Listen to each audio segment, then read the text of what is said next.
davantage utile. Et l'un des moyens pour devenir davantage utile consiste à élever votre propre identité. Notre identité est la partie centrale de nos vies. Nous ne pouvons pas performer sans cette identité. Notre identité, fondamentalement, est en fait toutes les idées, concepts et croyances que nous considérons les plus réels à nos yeux. C'est vraiment cette espèce de force invisible dans nos vies qui peut soit nous retenir, soit intensifier notre succès, notre bonheur, nos accomplissements à un tout autre niveau. Si vous regardez l'identité et que vous y pensez, c'est presque comme... C'est comme un thermostat. Par exemple, dans cette pièce, il y a un thermostat accroché contre le mur là-bas. Si ce thermostat est réglé à 23 degrés, cette pièce sera régulée et maintenue à 23 degrés. Et peu importe quelles sont les conditions extérieures, il pourrait faire 37 degrés à l'extérieur. Les facteurs externes n'ont pas d'impact sur ce thermostat. Peu importe le temps qu'il fait, cette pièce sera à 23 degrés. Par conséquent, ça signifie aussi que s'il faisait 4 degrés à l'extérieur, le chauffage se mettrait en route et il chaufferait cette pièce à 23 degrés. C'est comme ça que votre identité fonctionne. C'est le thermostat interne de votre vie. Et c'est pourquoi très souvent, disons que vos relations ou que sur le plan financier vous êtes à 23 degrés. Disons que vous avez commencé à améliorer les conditions de votre vie. Les choses vont mieux. Peut-être que vos relations se passent à merveille ou que financièrement vous avez augmenté vos résultats. Vous êtes passé à 25, 30, 35, 40 degrés de réussite financière ou dans les affaires. Et puis cela semble juste être une coïncidence, mais d'une manière ou d'une autre, le climatiseur se met soudainement en route. Une voiture qui tombe en panne, un événement se produit, vous perdez un client, quelque chose se passe. Et tout à coup, vous levez les yeux et votre vie est de nouveau à 23 degrés, que ce soit au niveau de vos relations, de votre argent ou de votre travail. Ce n'est pas une coïncidence. C'est dû au régulateur de votre vie, à votre identité. Et donc, vous pouvez faire tout un tas de bonnes choses, d'activités, avoir toutes les réflexions, être au top sur la partie exécution. Mais si vous n'élevez pas votre propre valeur à vos yeux, si vous n'élevez pas cette identité, ce thermostat de votre vie, vous vous rabaisserez toujours à ce que vous croyez mériter.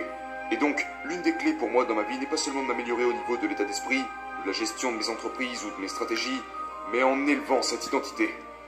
De sorte à ce que je passe à 30, 35, 40, 45 degrés, que je crois sincèrement être digne, afin que mes actions et mes pensées atteignent ce même niveau, celui de mon thermostat, de ma propre identité.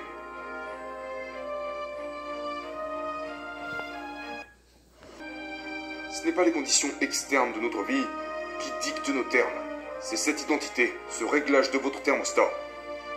Nous devons être davantage utiles si nous nous sentons impuissants, et la façon dont nous le faisons est d'élever notre identité, le réglage de notre thermostat. Ça sonne bien, n'est-ce pas? Alors comment vous devez vous y prendre? Eh bien, j'appelle ça la sainte trilogie du changement d'identité, qui est composée de la foi, de l'intention et de l'association. Ce sont les trois choses sur lesquelles vous devez travailler afin d'augmenter votre thermostat. Alors commençons avec le premier, la foi. Pour moi, c'est la pièce maîtresse de ma vie. J'ai un Dieu qui m'aime, qui croit en moi, qui veut me voir réussir, qui veut me voir prospérer, qui veut que je reçoive des faveurs, qui veut que je me sente à l'aise et en paix. Et donc, je trouve ça intéressant de voir, quand je vois des gens qui ont la foi, ils pensent à Dieu le dimanche quand ils vont à l'église et qu'ils prient, ou quand ils étudient la Bible, ou alors quand ils mangent un repas, ils font leur prière avant de manger, mais d'une manière ou d'une autre, quand ils vont à un rendez-vous d'affaires, qu'ils doivent livrer un discours, qu'ils entrent dans une salle de réunion, qu'ils ont un entretien avec un client, ils laissent Dieu de côté et ils pensent qu'ils sont seuls.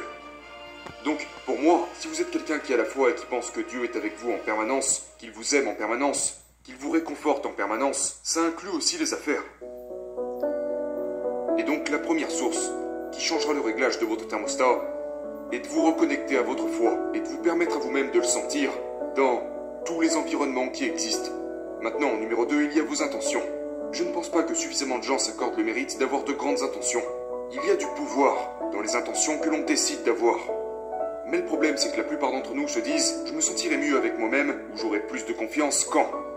Quand j'aurai ce travail, quand j'aurai cette relation, quand j'aurai ce montant d'argent, quand j'aurai cette maison, quand j'atteindrai ce certain niveau. D'accord? Et donc vous tournez en rond.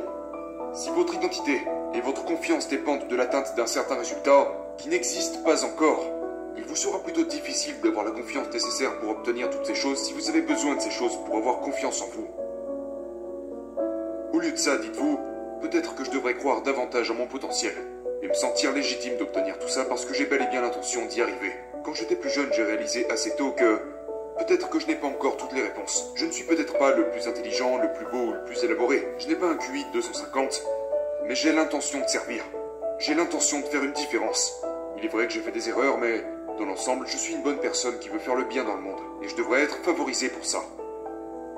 Trop peu d'entre vous se donne du crédit pour vos intentions. Vous voulez changer votre identité du jour au lendemain? Connectez-vous avec votre foi. Vous voulez un double changement? Connectez-vous avec vos intentions. Donc lorsque je me rends à un rendez-vous d'affaires, ou que je vais à un déjeuner, ou que je me rends à n'importe quel type de rencontre, je prends le temps de me rappeler que j'ai un Dieu qui m'aime. Un Dieu qui veut que je gagne, qui veut que je réussisse, qui veut que je sois favorisé, qui veut que je me sente en paix. Donc numéro 2, j'ai l'intention de faire le bien. Je suis un être humain décent. Et vous savez quoi? Les bonnes choses arrivent aux bonnes personnes. Et numéro 3, les associations. Vous êtes ceux avec qui vous passez le plus de temps. Donc si vous êtes à 30 degrés, 25 degrés financièrement, mais que vous commencez à traîner avec quelqu'un qui se place entre 35 et 50 degrés financièrement, qui vit dans la richesse et l'abondance, vous serez réchauffé en raison de la proximité qu'il y a entre vous et cette personne, et vous allez vous rapprocher de la position financière dans laquelle se trouve cette personne. C'est la même chose avec les relations intimes. Si vous voulez avoir une excellente relation amoureuse dans votre vie, qu'initialement vous êtes à 23 degrés dans vos relations intimes, mais que vous commencez à traîner avec des gens qui sont dans de belles relations amoureuses, le réglage de votre thermostat va connaître un ajustement. Et donc ce sont les 3 choses que vous devez faire pour changer votre vie. Notre identité est le gouverneur de notre vie. C'est la force invisible qui régit absolument tout dans nos vies, autrement dit le réglage de notre thermostat. Maintenant portez un regard sur les 90 derniers jours de votre vie et posez-vous cette question, sans compter, disons, votre conjoint et vos enfants. Qui sont les 2 ou 3 personnes avec qui vous avez passé le plus de temps? Représentez-vous leur visage et les moments que vous avez passés avec eux. Et maintenant, je veux que vous mesuriez une chose. Quel est leur degré de maturité émotionnelle? Voyez, ce que j'ai remarqué avec toutes les personnes à succès que j'ai pu rencontrer, c'est qu'ils ont un degré de maturité émotionnelle que les autres n'ont absolument pas. Donc je me demande toujours, quel est leur degré de maturité émotionnelle? Comment gèrent-ils leur succès? Comment gèrent-ils leurs échecs? Et comment gèrent-ils leur vie? Maintenant, demandez-vous ça. Ces 3 ou 4 personnes que vous fréquentez, pouvez-vous immédiatement nommer 2 ou 3 choses qu'ils ont dans leur vie, ou dans un domaine qui compte pour vous, disons que c'est de l'argent, qu'ils ont, que vous n'avez pas, et que vous souhaiteriez avoir? Ou, dans les relations, pouvez-vous nommer 2 ou 3 choses qu'ils ont dans leurs relations que vous souhaiteriez avoir? Ou dans les affaires? Ou dans leurs conditions physiques? Et si vous ne pouvez pas dire immédiatement, ouais, ils ont 2, 3 ou 4 choses que j'adorerais avoir dans ma vie, alors je ne suis pas sûr que ce soit des personnes avec qui vous devriez passer du temps. Maintenant la question opposée serait, pouvez-vous nommer 2 ou 3 choses qu'ils ont que vous ne voulez absolument pas? Quand vous regardez leur vie financière, y a-t-il 2 ou 3 choses dans leur vie financière que vous ne voulez absolument pas?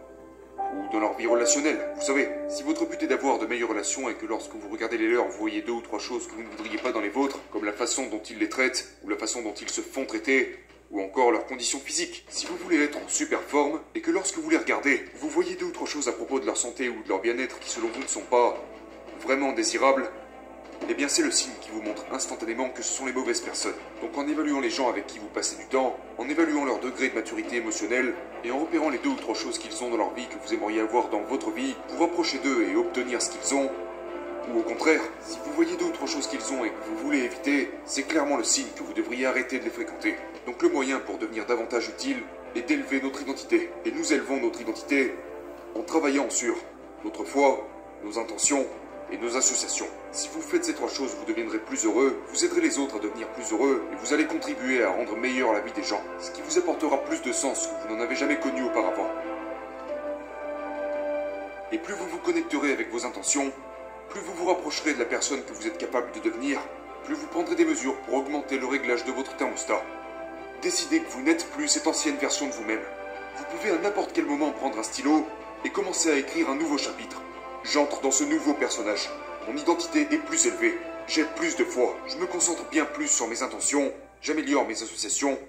Et j'aide les gens.